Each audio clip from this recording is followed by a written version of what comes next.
Non-conceptually, you see it. And so my point is, if you think about the 12 links of dependent origination now, right, and these points about craving and grasping, like if you check, for many of us actually, we might be like at the level of maybe neutral doubt or something, right? Like, you know, yeah, that seems like it'd be kind of cool if that's true. You know, and I guess what I'll say though is like, these things are knowable though, but it's very tricky, isn't it? Because like there's nothing, what's you say, right? I'm actually right, you know, your point, Annie, about poking yourself. I like that one because I'm actually reminded, I so often think of this quote, which is not Buddhist, but it's Carl Jung said, people will do anything, no matter how absurd, in order to avoid facing their own souls.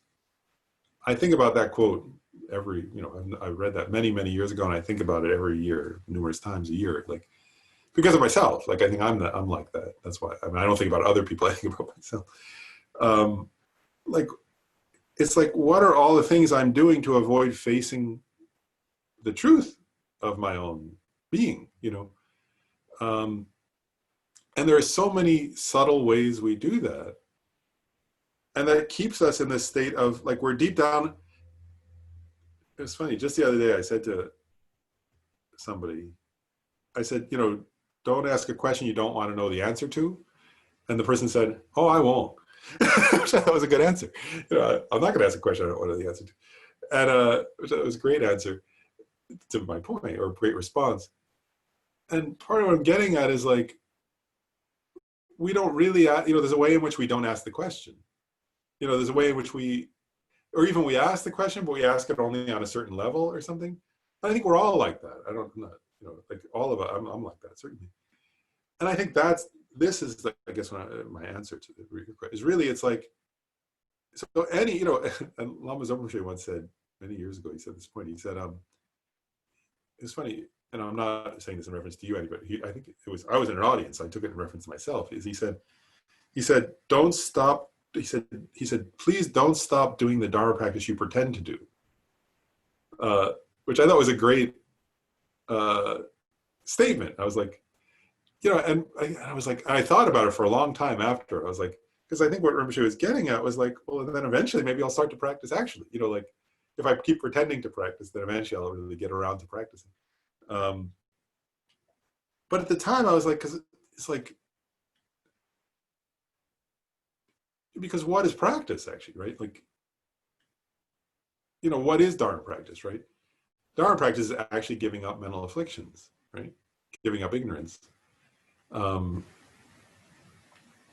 You know, and that's where that famous story, right? It's not doing Vajrasattva, it's not doing prostrations, it's not circumambulating, it's giving up afflictions in your mind, right? Which are hard to do. So anyway, I think that's I think that it's like, so it's actually stopping every now and then. It's like holding on to the little bit of doubt we have. That's what I think you were getting at. Like where you were saying, like, what is that? You know, where you know something.